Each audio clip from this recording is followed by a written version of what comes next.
திருப்பாவை ஆண்டாள் பாசுரம் 9வது பாடல்.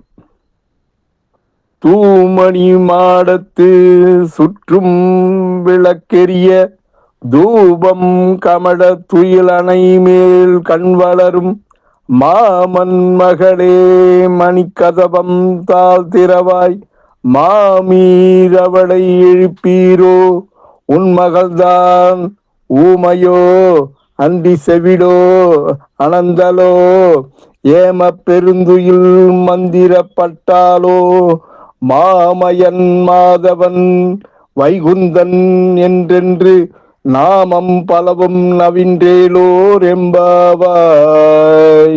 இந்த பாடலோட பொருள் என்னன்னா, பிரகாசமான நவரத்தனங்களால் கட்டப்பட்ட மாளிகையில் சுற்றியும் விளக்கெரிய நறுமண திரவியங்கள் மனம் வீச அழகிய பஞ்சு மெத்தையில் உறங்கும் எங்கள் மாமன் மகளே, உன் வீட்டு மணிக்கதவை திறப்பாயாக.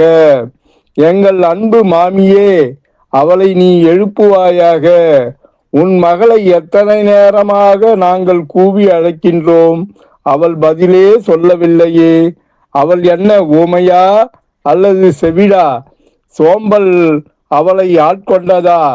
அல்லது எழ முடியாதபடி ஏதாவது மந்திரத்தால் சிக்கிவிட்டாளா? உடனே எழுந்திரு, எங்களுடன் இணைந்து மாயங்கள் செய்பவனும் மாதவத்துக்கு சொந்தக்காரனும் வைகுண்டத்துக்கு அதிபதியுமான அந்த நாராயணனின் திருநாமங்களை சொல் அப்படின்னு ஆண்டாள் சொல்கிறாள். இதனோட விளக்கம் என்னன்னா, உலக மக்கள் பெரும்பாலானோர் மாட மாளிகை பஞ்சு மெத்தை என சொகுசு வாழ்க்கையில் சிக்கி சோம்பலில் கட்டுண்டு கிடக்கின்றனர். இதில் இருந்து அவர்களை மீட்டு பகவானின் இருப்பிடமான வைகுண்டமே நிலையானது என்பதை அறிவுறுத்த வேண்டும் என்பதே ஆண்டாளின் எண்ணம். அந்த வைகுண்டத்தை அடைய பகவானின் திருநாமங்களை சொல்ல வேண்டும் என்பதே ஆண்டாளின் பாசுரமாக அமைந்துள்ளது இந்த பாடல்.